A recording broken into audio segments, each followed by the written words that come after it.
Bonjour à tous, bienvenue. Bonjour Axel. Bonjour. Donc, nous allons encore attendre quelques instants que tout le monde puisse se connecter.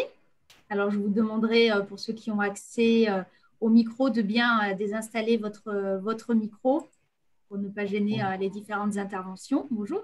Bonjour. Bonjour. Bonjour. Bonjour. Bonjour à tous. Je reconnais certaines personnes. Je suis ravie de vous revoir. Ah.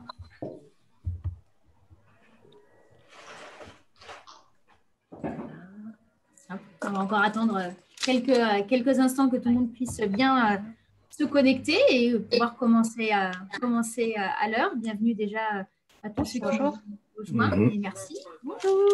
Bonjour. Bonjour. Hop, nous sommes une trentaine de participants pour l'instant. Ok. Alors, je ne sais pas si vous connaissez vraiment l'outil Zoom. Voilà, je vérifie et puis je te dis tout ça. Ah, alors attention, il y a une personne qui a laissé son micro ouvert. Alors, je vous demanderai de bien pouvoir voilà, je vais le mettre automatiquement, être muet à tout le monde. Et dès que vous pourrez prendre la parole, vous pourrez désactiver le micro afin que je puisse vraiment vous entendre. Alors, nous allons commencer. Déjà, merci à tout le monde d'être présent à ce webinaire qui est organisé par Bureau & Co. Et je tiens en particulier à remercier Hicham de la mise en place de ce webinaire permettant de vous présenter les raisons du succès d'Indépendant. Donc, je serai en duo avec Axel Clément. Je vais laisser le soin à Axel de se présenter. Oui.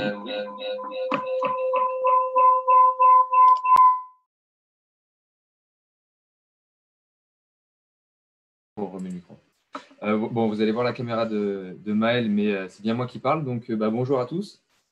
Voilà, moi, je vais me présenter, je suis chargé de développement au sein de l'ORIF PL depuis peu. C'est moi qui ai contacté Bureau & Co.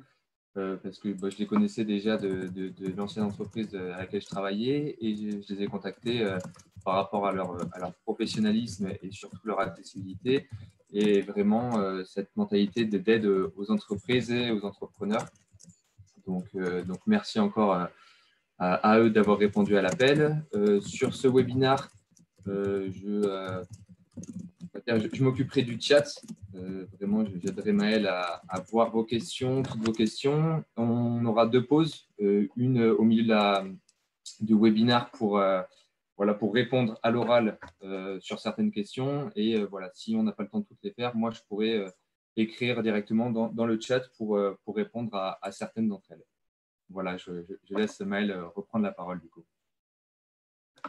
Allez, bonjour à tous. Donc, pour ma part, je me présente. Je suis Maëlle Chalère. Je suis la directrice de l'ORIF PL, qui est un organisme de formation dont je vais vous présenter quelques aspects tout à l'heure. Alors, concernant cette intervention, je vais intervenir sur 4 points pour préciser les raisons du succès des indépendants.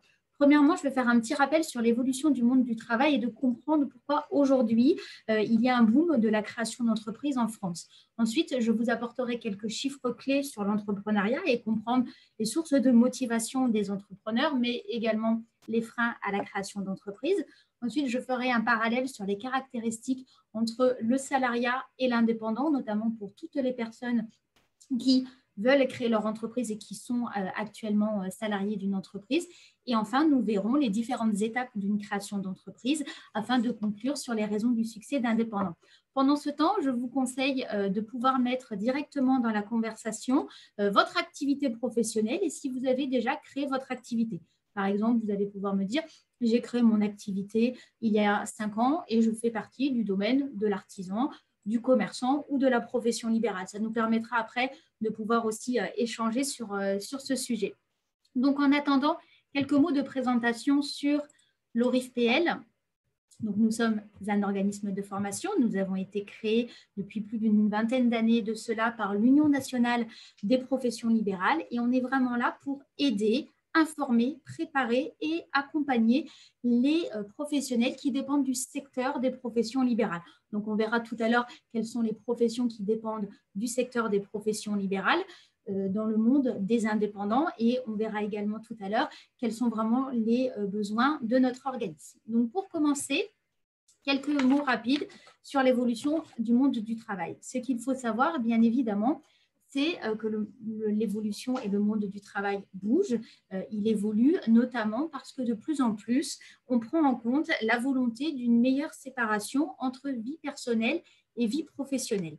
Par rapport à il y a quelques années, on est sur cette thématique-là, en sachant qu'au départ, dans l'organisation du travail, on était sur des grands principes d'organisation scientifique du travail, notamment avec la mise en place du taylorisme dans les entreprises, également avec l'apparition de Ford, où on est arrivé à réorganiser le travail par la mise en place des chaînes de montage. Ensuite, la robotisation est arrivée avec le phénomène de délocalisation et évidemment une augmentation du taux de chômage en France. La digitalisation a permis, avec le numérique, de pouvoir améliorer nos pratiques de travail et notamment de mettre en place dans les entreprises, par exemple, l'intelligence artificielle, voire même la réalité virtuelle.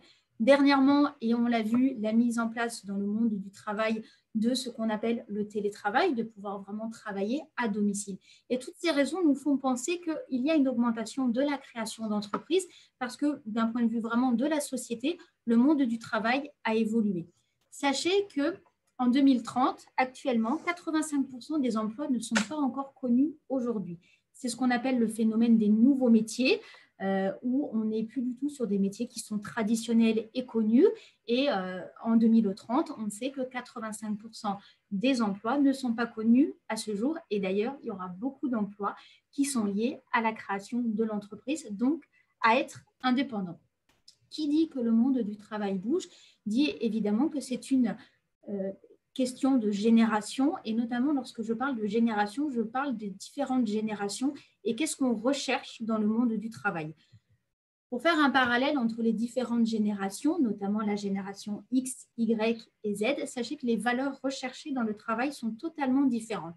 Dans la génération X, on cherche dans le monde du travail une certaine fidélité, une qualité très importante et on est fiable dans son travail. C'est l'exemple, bien souvent, si je prends ma génération, de la génération de nos parents où on rentre dans une entreprise à tel âge et on va évoluer au sein de cette entreprise pour partir à la retraite dans la même entreprise. Si je prends la génération X, dont je fais partie par exemple, dans les valeurs du travail, ce qui va être important pour nous dans cette génération, c'est une ambition un petit peu plus importante, cette autonomie qui va nous permettre d'être autodidactes dans le monde du travail et justement de pouvoir créer et innover.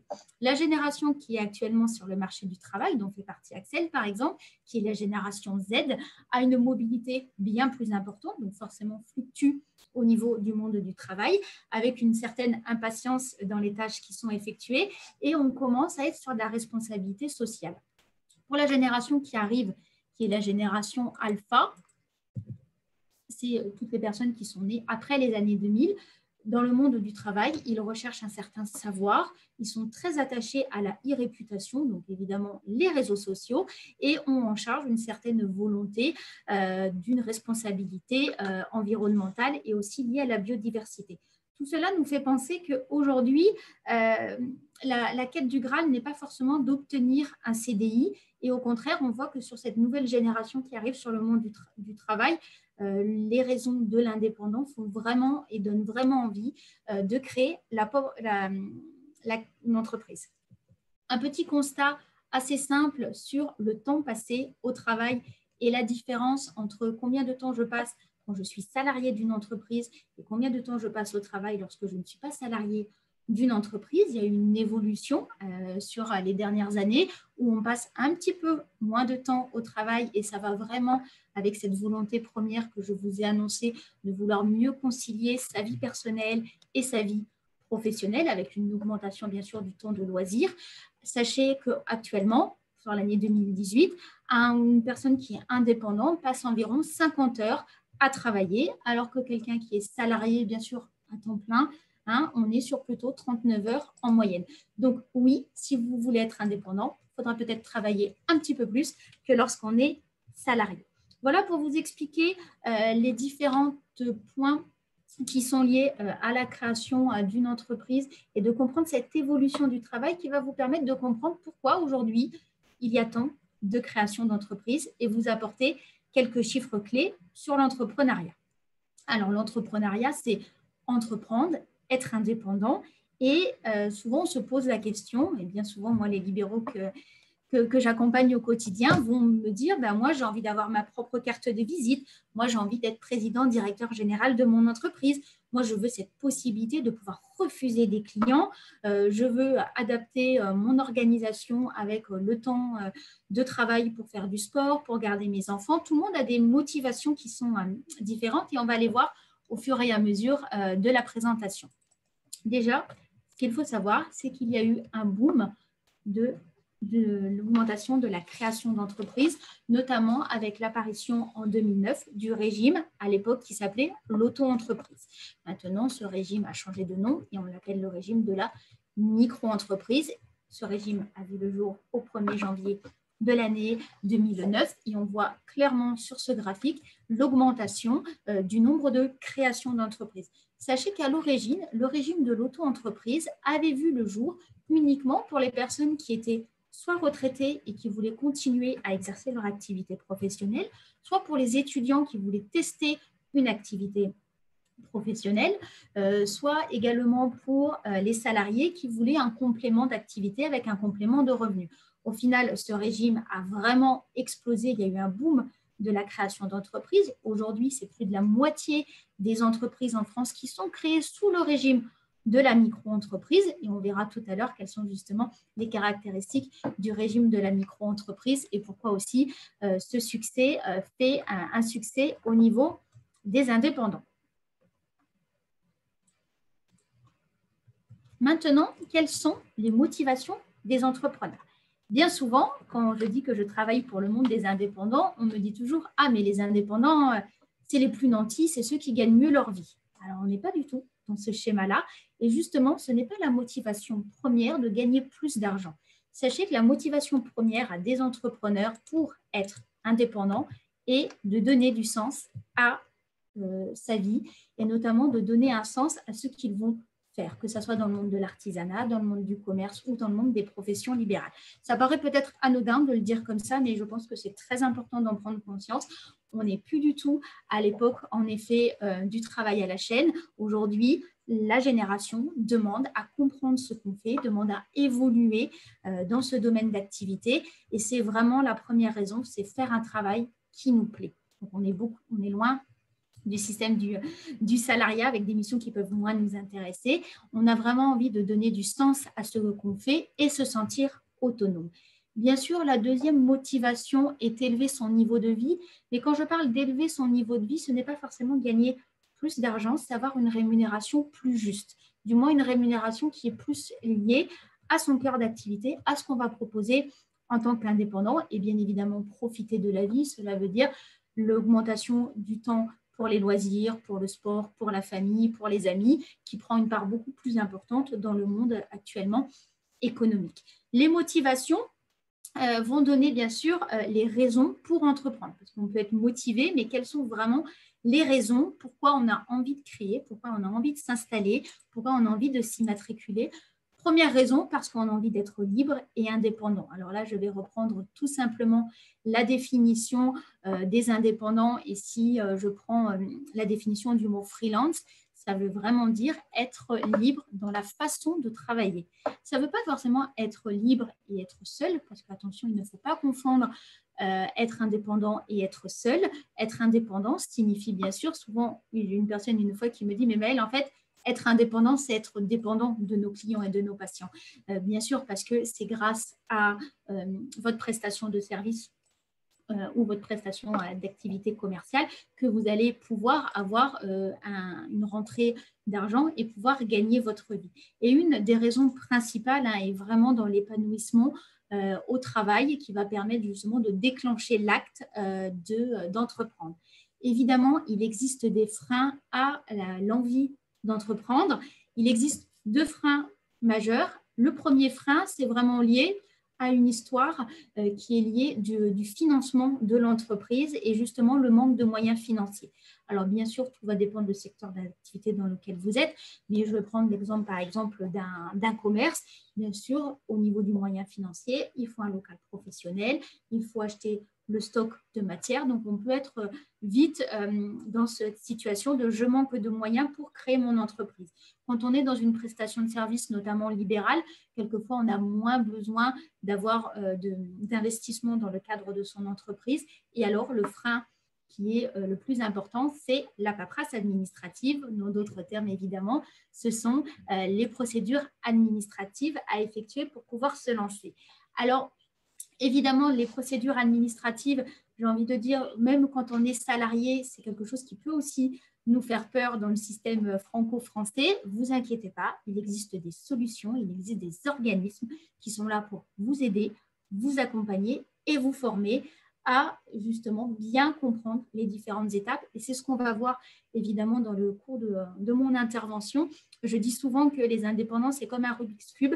Il faut être à la fois sa propre secrétaire pour pouvoir en effet gérer l'administratif. Il faut aussi avoir des notions liées à sa comptabilité pour pouvoir réaliser ses budgets, ses prévisions financières. Il faut aussi être un communicant parce qu'on va communiquer sur les réseaux sociaux, par exemple, sur notre activité professionnelle, mais on va aussi communiquer avec une autre personne face à face. Donc, il faut avoir les bases de la communication. On va vous demander aussi d'être graphiste parce qu'il va falloir créer des visuels pour rendre impactant, bien sûr, votre présentation et aussi d'être commercial pour pouvoir vendre votre activité. Donc, on vous demande beaucoup de choses à vous, indépendants, et on va voir comment faire pour bien faire les choses dans l'ordre avec des astuces, de la pratique et de comprendre pourquoi aussi il y a tant d'indépendants et quel est le bonheur aussi d'être indépendant en France.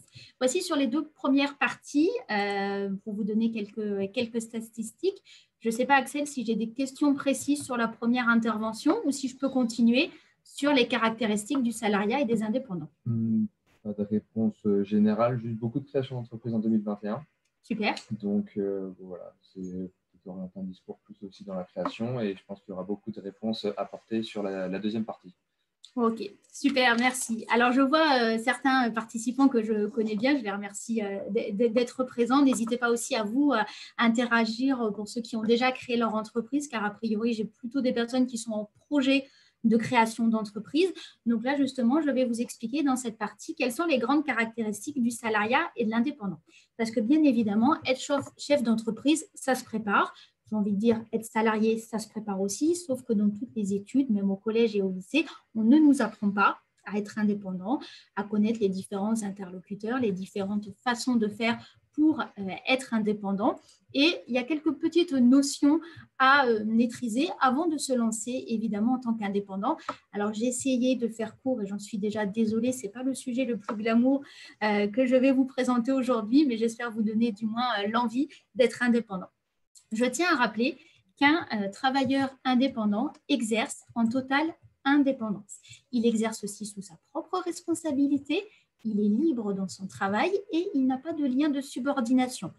Clairement, si l'indépendant a envie de travailler le dimanche de 15h à 17h, il n'y a pas de souci. S'il veut recevoir un client chez lui de 19h à 21h, pas de problème non plus, bien sûr, hors cette période exceptionnelle qui est liée évidemment à une restriction actuellement de nos activités professionnelles.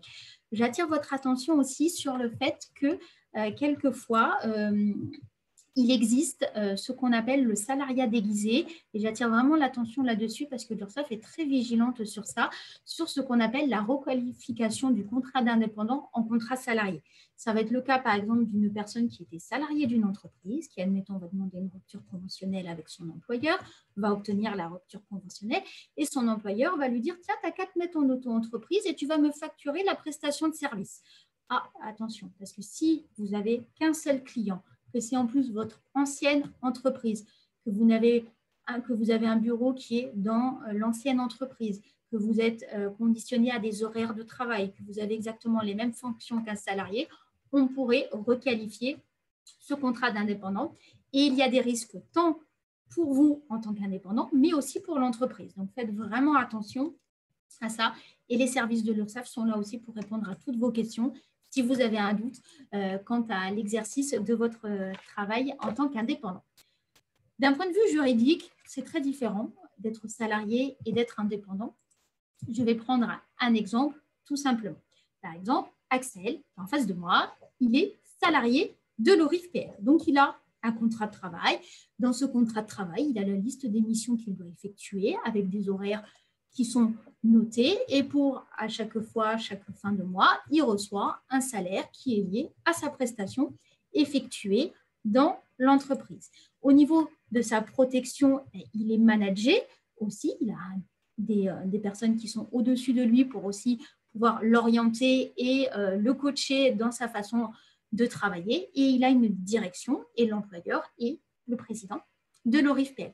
Quand on est indépendant, à part en effet des petites exceptions pour les salariés de leur propre entreprise, mais il n'existe pas vraiment de contrat de travail, de la même sorte qu'il n'y a pas l'employeur qui est au-dessus de votre tête. Vous allez devoir fonctionner en totale indépendance sous votre propre responsabilité.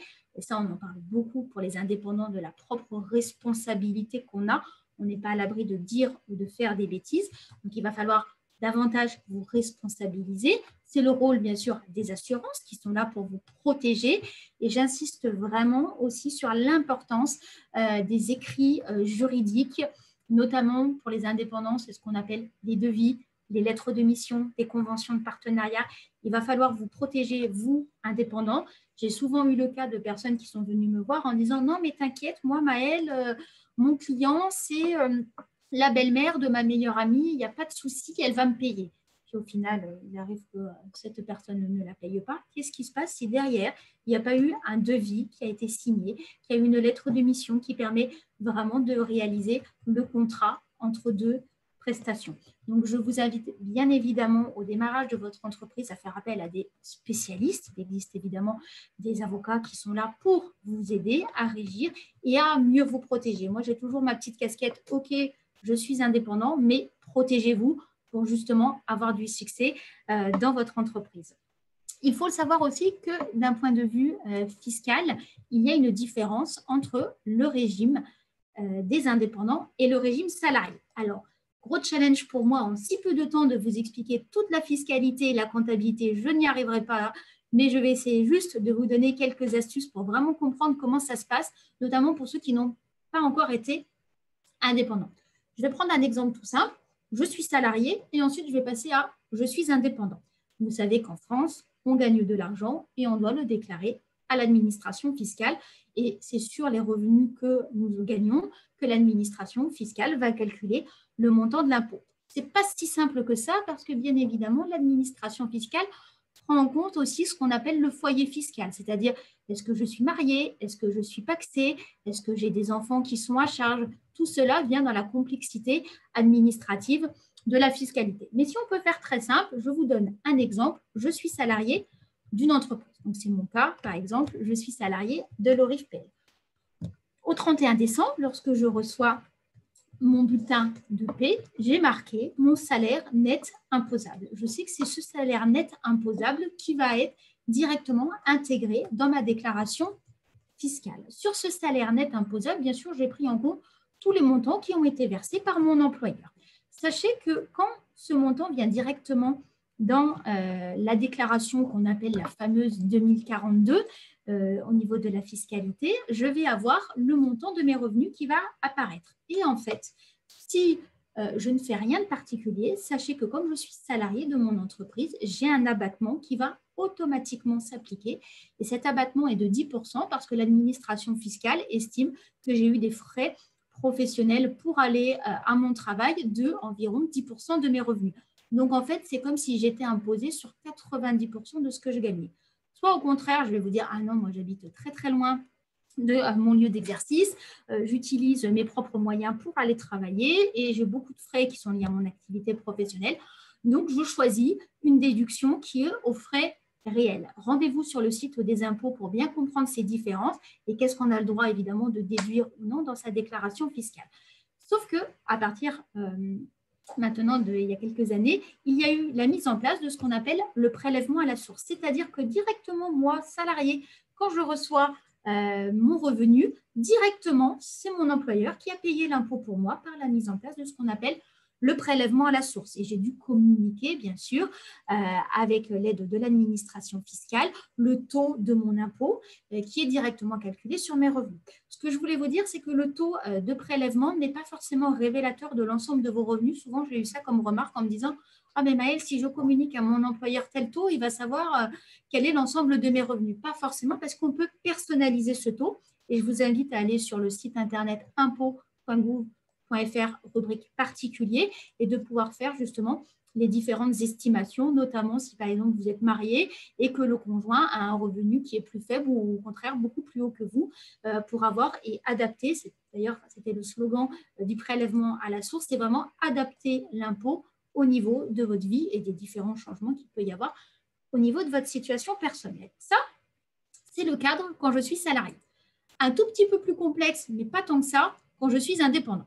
Parce que quand je suis indépendant, clairement, à part le cas, on le verra tout à l'heure, des indépendants qui sont salariés de leur propre entreprise, et à ce compte-là, ce sont aussi des revenus salariés, il y a une petite part de différence au niveau des dividendes, mais on ne va pas rentrer dans le détail maintenant. Quand je suis indépendant, ce n'est pas tout à fait la même chose. Parce que quand je suis indépendant, je vais avoir ce qu'on appelle des revenus. Et les revenus vont se calculer d'une façon différente en fonction de deux choses. Premièrement, ma structure juridique et deuxièmement, mon régime fiscal. Alors, vous allez me dire, oula, jusqu'à là, Maëlle, c'était super clair. Là, vous m'avez totalement perdu. Je confonds structure juridique et régime fiscal. Ne vous inquiétez pas, je vais vous expliquer dans un instant ce que ça signifie. Mais comprenez juste que vous êtes indépendant, vous allez encaisser de l'argent, vous allez avoir des revenus et ces revenus vont devoir être imposés évidemment à l'administration fiscale. Mais en fonction du régime fiscal que vous allez choisir, ces revenus vont être soit diminués par ce qu'on appelle des frais forfaitaires, qui est une déduction qui est liée à votre secteur d'activité. Donc, par exemple, 34% pour les professions libérales, on a 50% sur les prestations de services, on a 71% sur l'achat-revente. Soit, de la même façon que je suis salarié, vous allez me dire « Ah non, mais moi, j'ai beaucoup de frais, Maëlle, dans mon entreprise et je vais basculer aux frais réels. Et à ce compte-là, ce que je vais déclarer à l'administration fiscale, c'est ce qu'on appelle mon bénéfice. » Alors, attention, là, j'ai remis un nouveau mot, revenu, bénéfice. Bénéfice, c'est la différence entre mes recettes et mes dépenses. Et de la même façon que le prélèvement à la source s'applique sur les revenus salariés, le prélèvement à la source s'applique sur les revenus d'indépendants. Et directement, c'est l'administration fiscale qui va vous prélever un acompte qui est lié bien sûr à vos revenus. Donc, n'hésitez pas aussi à toujours aller sur votre site impôt.gouv.fr pour changer vos revenus, notamment en cas de variation, pour toujours avoir un impôt qui s'adapte à votre vie. Nota bene, pour les personnes qui ont peut-être déjà suivi nos formations sur la micro-entreprise, ceux qui sont micro-entrepreneurs, je préfère le préciser maintenant, tous ceux qui sont micro-entrepreneurs et qui ont opté pour le versement libératoire de l'impôt sur le revenu, vous vous rappelez, c'est cette option qu'on peut choisir en même temps que le paiement des cotisations sociales. À ce compte-là, le prélèvement à la source ne s'applique pas parce que les 2,2% sont le montant des impôts prélevés sur votre compte d'indépendant, d'accord, sur votre activité, d'indépendant. Voici pour la partie fiscale. Comme vous le savez, le fiscal en France est très lié au social. Donc, à la différence cette fois-ci du régime des salariés où c'est l'employeur qui paye notre propre protection sociale. Alors, bien souvent, vous me dites oui, mais moi, je ne le vois pas, ça ne passe pas par mon compte bancaire. Quand vous regardez un petit peu plus votre bulletin de salaire, vous voyez la différence entre le montant brut et le montant net. Vous me dites, mais pourquoi moi je ne touche pas le brut? Et parce qu'il y a une différence qui va directement aux organismes sociaux et de plus, il y a les charges sociales et salariales et patronales que l'employeur prend à sa charge. Bien évidemment, quand on est indépendant, ça ne se passe pas du tout comme ça. Quand on est indépendant, il y a la protection sociale qui va se calculer aussi sur vos revenus. Et toujours de la même façon que le fiscal, tout va dépendre du choix et de la structure juridique que vous allez choisir et du régime fiscal et social dont vous allez dépendre. Mais ce qui est important de comprendre, c'est quels sont nos droits, quels sont nos interlocuteurs en matière de protection sociale. Au niveau de la protection sociale des indépendants, j'aime bien présenter la protection sociale en faisant la différence entre le pôle de la famille, le pôle de la maladie et le pôle de la retraite. C'est exactement pareil que pour les salariés, sauf qu'on n'a pas les mêmes cotisations, ça ne se calcule pas de la même façon et surtout, ce ne sont pas les mêmes interlocuteurs. Alors, les choses ont beaucoup évolué dernièrement, notamment au niveau de la protection sociale des indépendants. Et je pense que je vais faire plaisir à certains d'entre eux, mais aujourd'hui, le régime social des indépendants n'existe plus. Mais vous allez reconnaître actuellement les différents organismes qui sont liés à la protection sociale. Au niveau du pôle de la famille, c'est l'URSSAF qui va traiter la protection sociale des indépendants. Au niveau de cette catégorie de famille, vous allez pouvoir également prétendre à de la formation professionnelle et en fonction de votre activité professionnelle, vous avez des fonds de formation qui vont être différents. Sachez que si vous êtes commerçant, votre fonds de formation sera l'AGEFIS. Si vous êtes profession libérale, votre fonds de formation sera le FIF-PL. Et si vous êtes artisan, votre fonds de formation sera le FAF-CEA. Pour le savoir, il suffit de télécharger une attestation de contribution à la formation professionnelle et dessus, il y aura marqué le nom de votre fonds de formation. Au niveau du pôle, non pas de la famille, mais du pôle de la maladie, cette fois-ci, c'est la nouveauté depuis maintenant quelques années, c'est directement la caisse primaire d'assurance maladie qui va prendre en charge les indemnités qui sont liées à la maladie, à la maternité et à la paternité, et aussi le calcul des indemnités journalières. Alors attention pour les indemnités journalières, parce qu'en fonction de votre catégorie professionnelle, tout le monde n'a pas le droit aux indemnités journalières, mais je tiens à saluer ici le travail de l'Union nationale des professions libérales qui s'est longuement battue pour pouvoir accepter à toutes les professions libérales le paiement des indemnités journalières. Donc, c'est un amendement qui est passé très récemment et on verra évidemment le calcul dès l'année prochaine dans le projet de loi de finances. Alors, les indemnités journalières, c'est quoi? C'est typiquement, vous êtes malade, quel est le montant des indemnités que vous pouvez prétendre. Alors, bien évidemment, comme toutes les indemnités, tout cela est encore une fois lié à vos revenus et évidemment au montant vraiment lié de vos revenus. Et comme dans toute protection sociale, bien évidemment, nous avons un sujet qui est un peu brûlant en ce moment, qui est la retraite. Et vous cotisez, bien sûr, tout naturellement à des droits à la retraite en tant qu'indépendant. Et en fonction de votre secteur d'activité, vous allez avoir une caisse de retraite qui est spécifique à votre activité professionnelle. Donc, n'hésitez pas dans la bulle de conversation, le chat, de noter l'activité que vous souhaitez exercer. Et on pourra vous indiquer quel est votre organisme de retraite. Ce qu'il faut retenir de la protection sociale, c'est simplement que ce sont des interlocuteurs qui sont différents du régime des salariés. Que les remboursements, notamment sur les frais médicaux, je vais chez le médecin, je prends des médicaments, sont identiques au régime des salariés. Des indemnités journalières existent et sont calculées, bien sûr, par rapport à votre revenu, mais sous réserve, bien sûr, de certains mois d'affiliation. Et notamment, évidemment, pour ce que je viens de vous expliquer au niveau du secteur des professions libérales. Les plus grosses différences viennent d'une part concernant l'assurance chômage, qui n'existe pas au niveau des professions libérales.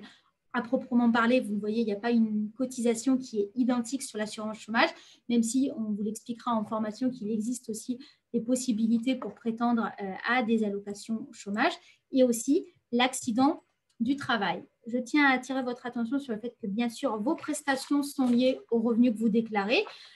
Ça va de soi. Et dernièrement, j'attire aussi votre attention sur le fait que vous pouvez penser aux cotisations qui sont dites facultatives. Là, j'ai énoncé les cotisations qui sont obligatoires pour les indépendants. Je n'ai pas parlé dans ma diapo, évidemment, des indépendants assimilés salariés. C'est un autre cas de figure au niveau de la protection sociale et on aura bien sûr l'occasion d'en reparler plus longuement une prochaine fois. Donc, très important, la protection sociale à penser dès le démarrage de l'entreprise.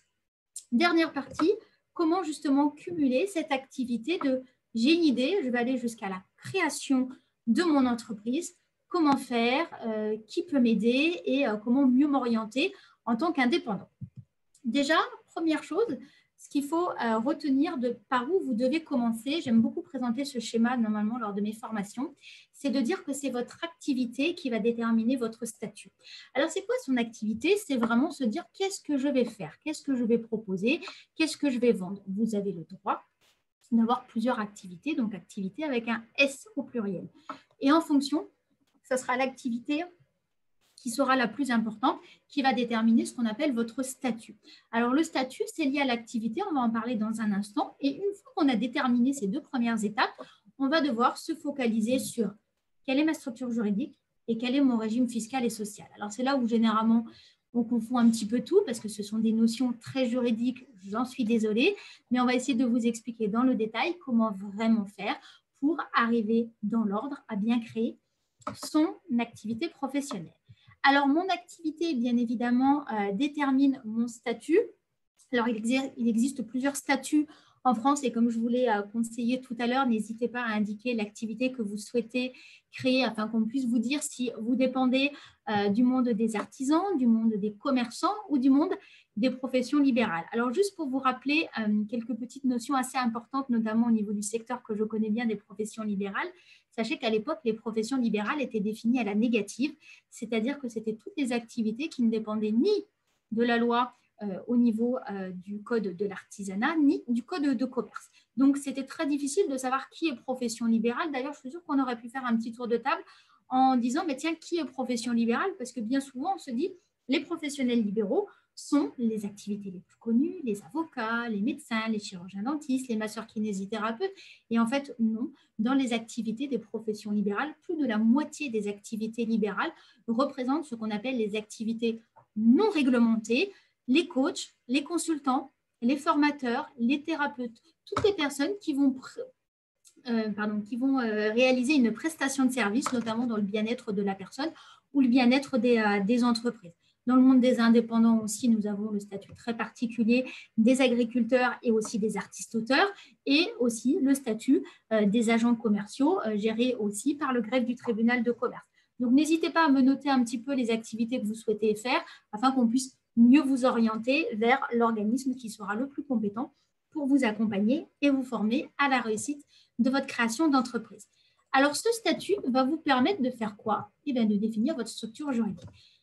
C'est faire le parallèle, comme tout à l'heure, je vous ai dit qu'Axel était salarié de l'entreprise. Axel a signé un contrat avec l'ORIF-PL. Si demain, il veut faire exactement la même chose, mais en tant qu'indépendant, il va devoir se poser la question, aux yeux de la loi, comment je vais créer mon activité professionnelle?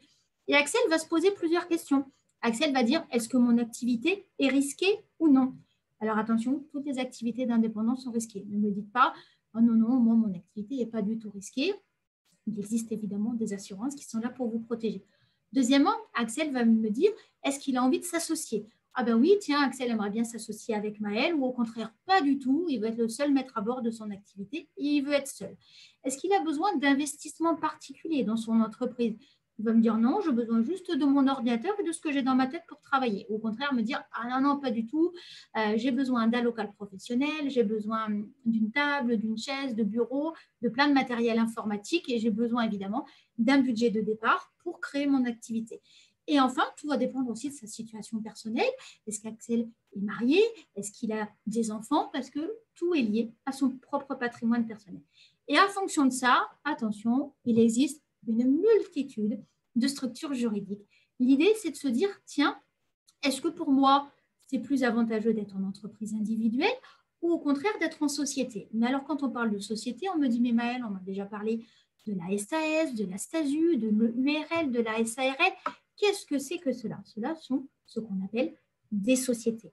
Je vais juste faire la différence entre entreprise individuelle et société.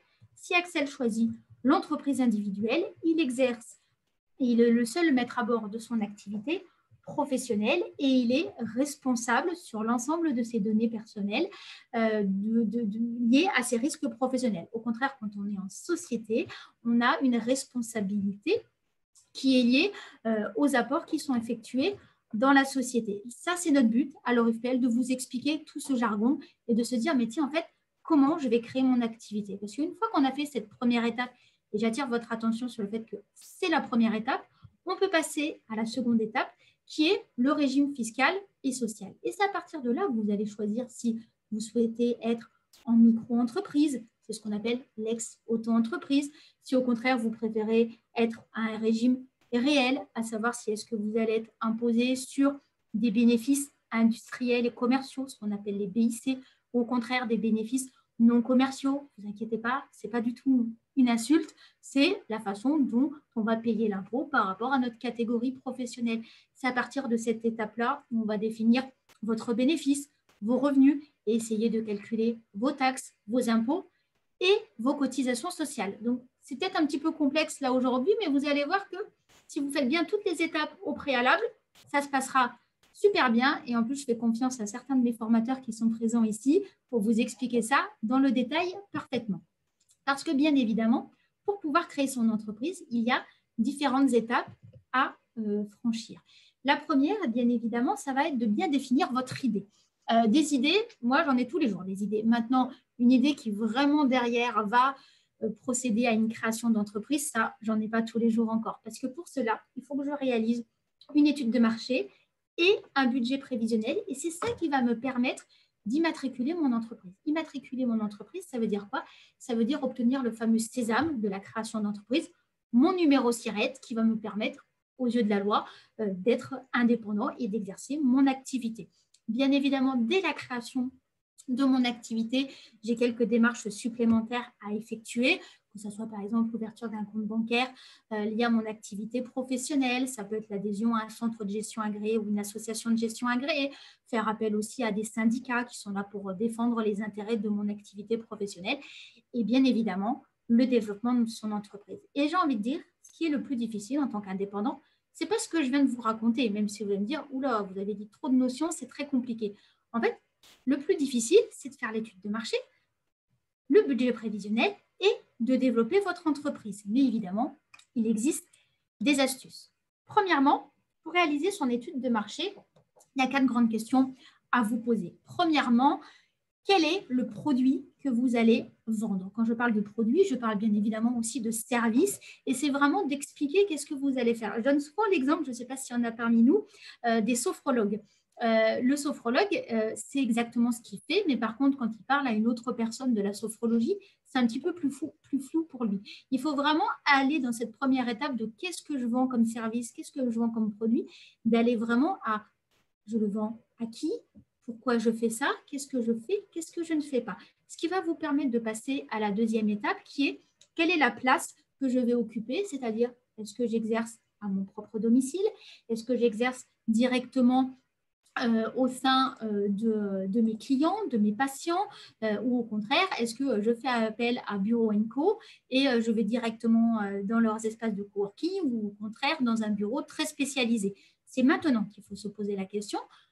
Troisième question, c'est quel est le prix de mes prestations et surtout, je préfère cette appellation, trouver le juste prix à ces honoraires et les valoriser pour avoir justement le prix qui convient le mieux à votre prestation de service parce que c'est très difficile d'estimer ces prix. Et enfin, la dernière étape qui est liée à la promotion, c'est-à-dire comment je vais vendre ma prestation de service.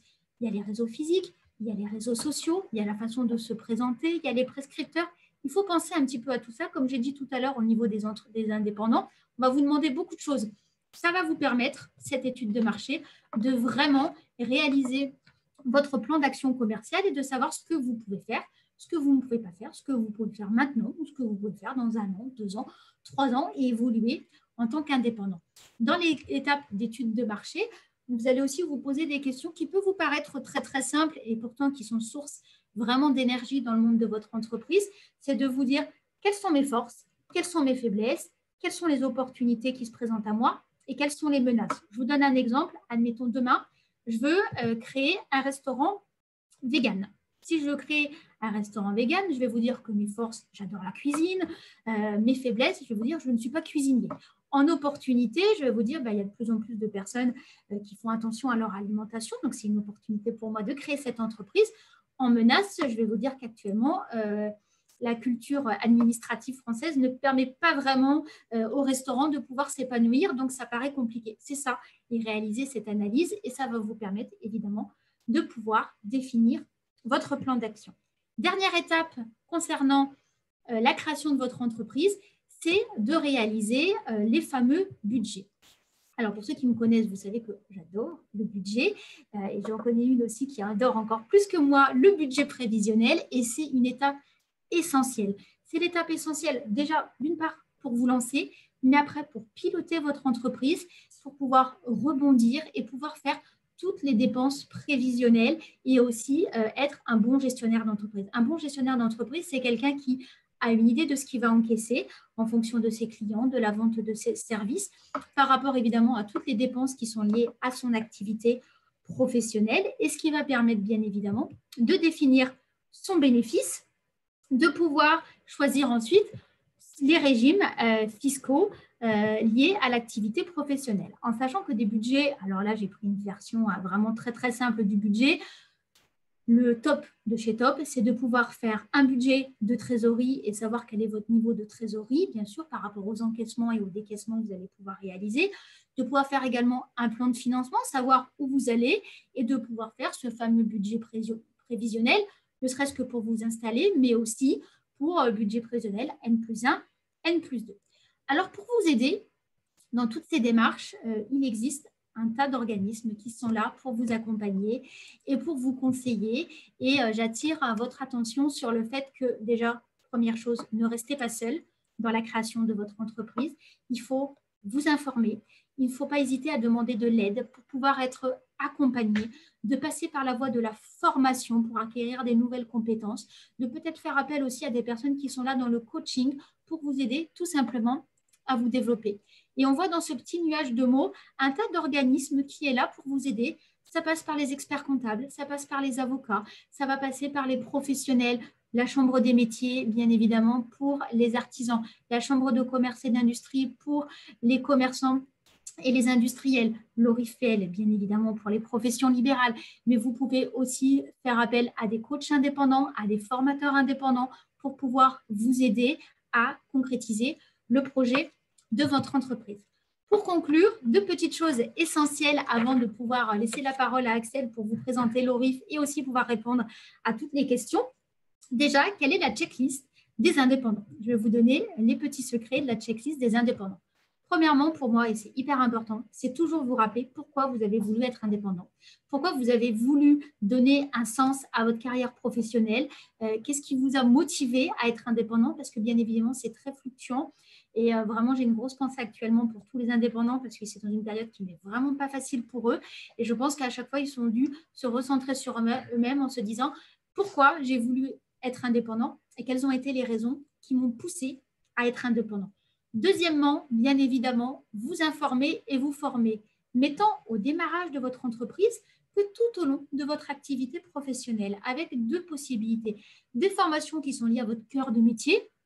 Évidemment, vous êtes web designer, vous allez faire une formation de prestations supplémentaires sur Photoshop pour encore mieux vous améliorer, mais aussi des formations pour mieux s'améliorer dans votre pratique professionnelle en tant qu'indépendant. Par exemple, gérer votre stress, mieux valoriser vos honoraires, pouvoir faire des publications dynamiques avec Canva. Il existe des organismes qui sont spécialisés dans ça. Et enfin, pour moi, la checklist qui est le plus important, c'est qu'on va vous demander de gérer. Et gérer, ça veut dire quoi? C'est avoir une bonne gestion commerciale de votre activité, savoir relancer des personnes qui ne vous ont peut-être pas payé, savoir faire aussi toute la communication qui est liée pour booster le développement de votre entreprise.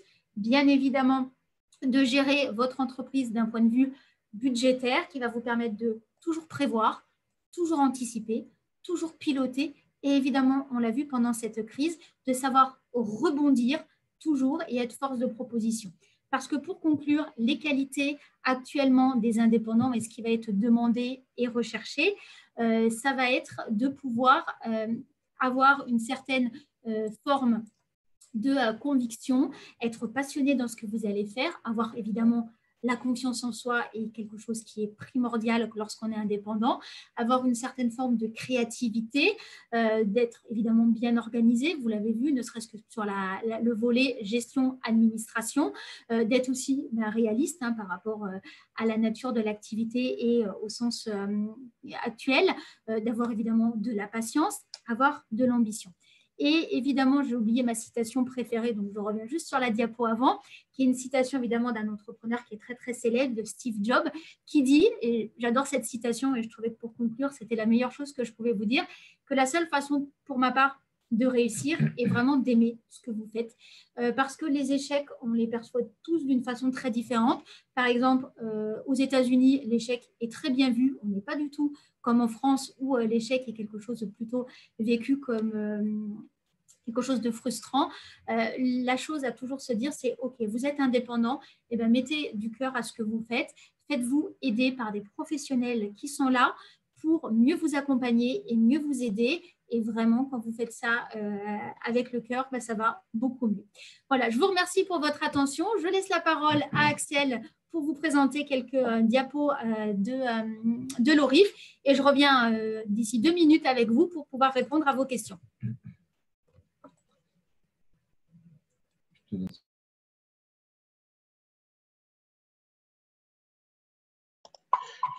Bon, cette fois-ci, je sais. Ouais, c'est bon, là, vraiment, vous devez l'entendre. On va éviter de faire écho puisqu'on est en face à face avec Maël, donc ça peut faire écho. Voilà, je voulais juste conclure sur l'ORIF et ce qu'on peut proposer, parce que dans vos questions, en tout cas dans vos réactions, vous êtes beaucoup à vouloir créer votre activité en 2021. Donc, sachez qu'on propose une journée déjà, une première journée pour celle que vous voyez à l'écran, pour une journée pour entreprendre en libéral, où on vous réexpliquera en fait toutes les bases de la création d'entreprise pour réussir. Donc, vraiment, tout ce qui est régime fiscal, statut juridique, pour vraiment optimiser votre entreprise et la rendre la plus rentable. De toute façon, c'est aussi ça qui est important dans l'entreprise. Et avec d'autres journées, donc soit la journée du micro-entrepreneur, soit le pack, où on va aussi développer les différents points de vue de votre entreprise, aller pour le pack par exemple voir le business model, et certains d'ailleurs de nos formateurs sont ici sur cette visio, donc je leur dis bonjour à eux. Et voilà, ils sont très compétents, c'est des indépendants. Donc vraiment, ils savent ce qu'ils font. Ils sont là aussi avec vous et ils font la même chose que vous. Donc ça, c'est rassurant, et ils prennent le temps de répondre à toutes vos questions. C'est pas un webinar. Vous pouvez échanger avec eux. Vous pouvez tout au long de la journée, ou le pack, c'est sur 4 jours. Donc vraiment, ça prend le temps de vous aider et vraiment d'aller jusqu'au bout pour faire les choses bien, pour créer votre entreprise sur des bases très solides. Sachez que ces journées, c'est un financement public qui les finance. Donc, vous n'avez rien à débourser. Et ça, c'est une chose importante parce que c'est le FIFPEL qui prend en charge, sans rentrer trop dans les détails, pour aider les entrepreneurs et surtout les libéraux dans leur activité. Et voilà, c'est vraiment, on va dire, les prémices pour réussir son activité. Une fois l'activité créée, on a aussi d'autres formations sur un plan beaucoup plus large pour continuer à acquérir des compétences. Donc, voilà, vous voyez sur le schéma sur l'écran, voilà, il y a énormément c'est énormément varié sur nos formations. On en a une vingtaine encore jusqu'à la fin de l'année que vous pouvez bien sûr participer.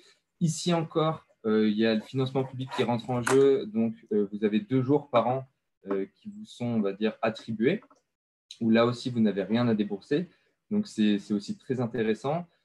Surtout, n'hésitez pas à nous contacter, l'ORIF. Voilà, j'ai eu quelques questions un peu plus précises, un peu plus particulières sur le chat de discussion. Donc, nous, on est très réactifs, très compréhensifs. On prend le temps aussi, nous, à l'ORIF, de vous écouter et de vous répondre au mieux. Donc, vous pouvez nous joindre directement. Je ne sais pas si on va l'avoir sur l'écran, voilà, au numéro indiqué, ou à l'adresse mail pour parler de votre projet.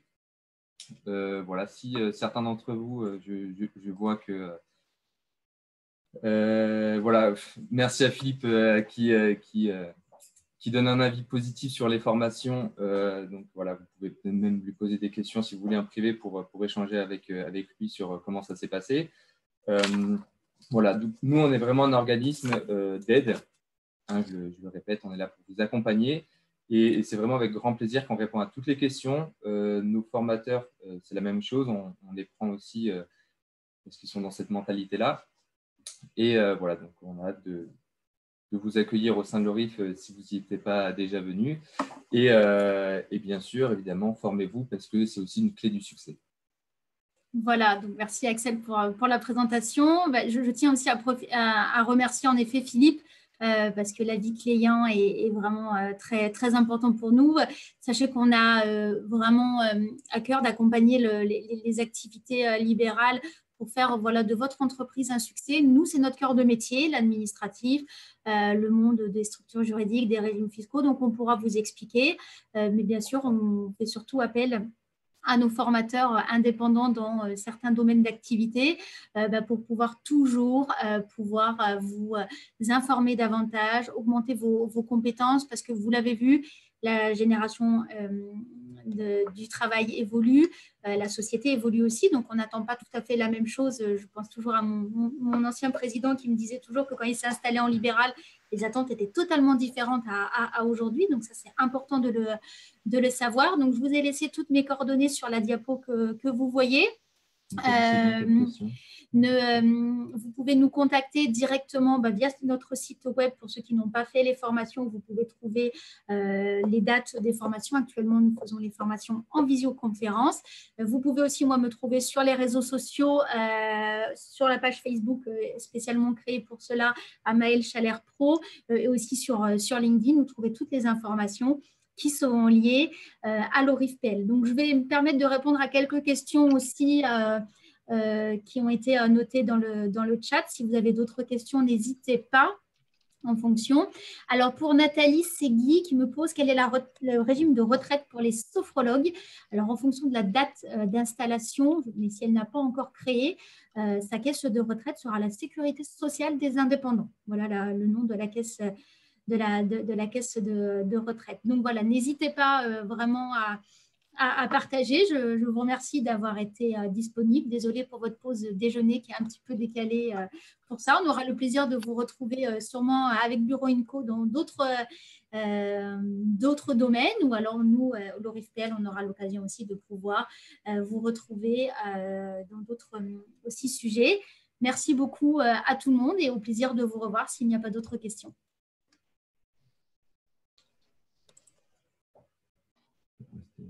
On peut encore rester 5 minutes pour répondre à toutes les questions.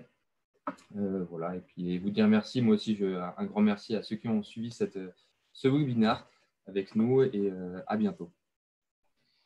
Si ce n'est pas trop tard, j'avais mis un petit chat sur la SSI. Est-ce qu'il est prévu une formation, enfin une information, du moins, sur ce régime-là? Alors, en fait, le régime social des indépendants, tout va dépendre de votre structure juridique et de votre régime fiscal en fonction de… Parce que vous avez déjà créé votre entreprise? Oui, tout à fait. D'accord. Et vous avez créé quand l'entreprise? Alors, non, mais ça fait un moment, 2012. D'accord. Donc, le RSI, fini le RSI.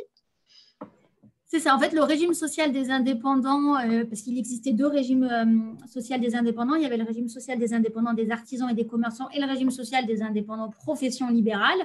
Et donc, il y a eu une fusion et on a totalement supprimé d'un point de vue administratif le régime social des indépendants. Et aujourd'hui, la protection sociale des indépendants est gérée directement par la sécurité sociale des indépendants.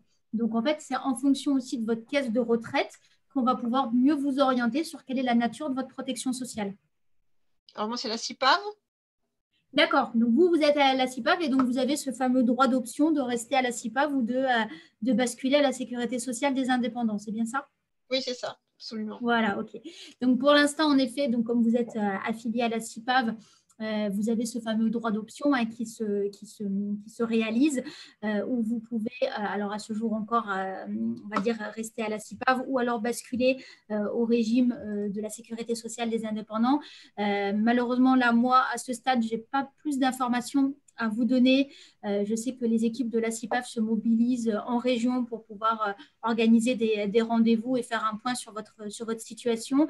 On m'a souvent demandé quels étaient les avantages à rester à la CIPAV, quels sont les avantages de rester à la sécurité sociale des indépendants. Je vous promets que l'ORIF-PL organisera une conférence sur ce sujet. À ce jour, je n'ai vraiment pas d'informations concrètes à vous donner sur ces différents cas d'options. Très bien, je vous remercie pour votre réponse. Je reste à l'écoute. Je suis dans vos démarches. Merci à vous, à bientôt. À bientôt. Valérie qui dit que les 4 jours se feront-ils en visio et quand? Donc les 4 jours, c'est le pack pour entreprendre. Il faut savoir qu'avant de faire ces 4 jours, il faut faire déjà la journée pour entreprendre en libéral, pour vraiment partir sur les bases, pour ne pas être on va dire largué sur le pack. Les dates, Mel, est-ce que tu les as?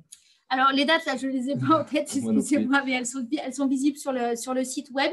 Honnêtement, si on a beaucoup de monde, on peut toujours refaire des formations parce qu'on reste quand même, on n'est pas dans comme ici, là, un webinaire où on est plus de 30 personnes. Dans les formations, on est sur un petit groupe parce que c'est important pour nous d'être en petit groupe. Donc, les dates seront disponibles directement sur le site web. Sinon, n'hésitez pas à nous rappeler dès cet après-midi et vous aurez ma collègue Sylvie au téléphone qui pourra vous donner tout de suite les dates et pouvoir déjà réaliser une préinscription. Parce que les places se font bien sûr rares, hein, comme il y a peu de places. Mais en effet, au préalable, il faut absolument faire la première journée qui va vous permettre d'aller beaucoup plus dans le détail de ce que j'ai pu déjà vous dire tout à l'heure. Voilà. Bon, je ne sais pas s'il y a d'autres questions. Merci à ceux qui sont venus. Je vois qu'il y a même des personnes de Lorraine qui sont venues, donc je les salue de loin. Ah, et de PACA aussi, que je n'oublie personne. Voilà. Je pense qu'il n'y a plus trop de questions. J'aurais juste une petite question, si ça ne vous dérange pas. Merci beaucoup pour cette formation. Moi, je voudrais juste vous demander si en fait un accompagnement pour Calliope, tout ça, en fait, si vous faites des formations. Je vais jeter un coup d'œil quand même sur le site, si vous avez dans le catalogue des formations quelque chose de prévu prochainement. Ouais. Ok, merci. Alors actuellement, sur l'année… D'accord. Sur l'année 2020, on ne propose pas cette formation sur Calliope. On est juste sur les bases de comment obtenir son numéro de déclaration d'activité, de tenir le bilan pédagogique et financier. Par contre, pour l'année prochaine, on va en effet proposer l'aide pour tous les indépendants à la certification Calliope. Mais je te conseille de te renseigner aussi auprès des CSFC, des chambres syndicales des formateurs consultants, qui est le syndicat membre de l'UNAPL en charge évidemment de la défense des intérêts des professionnels libéraux dans la formation, qui propose aussi pour leurs adhérents des formations spécifiques sur la mise en place de Calliope pour les organismes de formation, mais je dirais les indépendants, parce qu'évidemment, c'est pas tout à fait la même chose en termes d'éléments de preuve qu'on peut vous demander à vous, indépendants, que directement aux entreprises. D'accord, merci beaucoup. De rien. Bon après-midi à vous. Au revoir. Merci, bonjour à Nancy. Bon, ben merci à tous. Je vais devoir mettre fin à ce webinaire. Au plaisir de vous revoir très prochainement. Merci encore à Bureau & Co de nous avoir invités.